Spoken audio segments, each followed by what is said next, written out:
Next, we're going to target the hip rotator muscles. We're talking about the piriformis, the gemelli, the obturator internus, and in a bit we'll get to the quadratus femoris.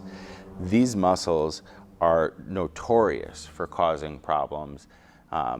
Anytime that we've got a golfer or a rotational athlete that is having a lot of trouble getting the hip to rotate, this is going to be our go-to area. So for golfers, tennis players, hockey players, even lacrosse players, anytime that there's a big need for hip rotation, dynamic hip rotation, we're going to have to really keep working on the hip rotators to make sure they stay mobile.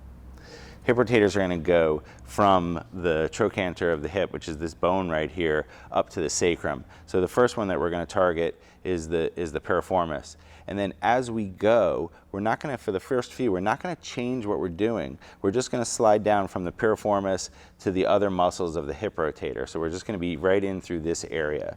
And it's just going to be a little shift in position to get from the piriformis to the gemelli to the obturator internus muscle.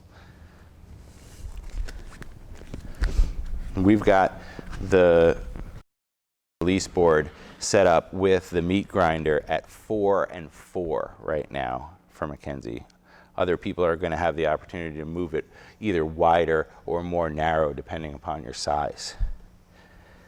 So just like normal, as she gets into the position and she's targeting the hip rotator muscles, she's going to take a few deep breaths and just let the muscles relax. Let the meat grinder do its job, and then we're going to start to lengthen out the hip rotators. And the way we're going to lengthen out the hip rotators for especially the piriformis and going into the upper hip rotators is to cross the leg over into a figure 4 position. And that's going to begin to lengthen out the hip rotator. And then what she can do is bring her knee up to help her get the hip into even more of a flexed and externally rotated position. And we're going to really be targeting the piriformis here. Piriformis is super important because of its relationship with the sciatic nerve. So many times we see people who have sciatica, supposedly, or a sciatic nerve entrapment, and it's actually the piriformis or one of the hip rotators that's causing all the trouble.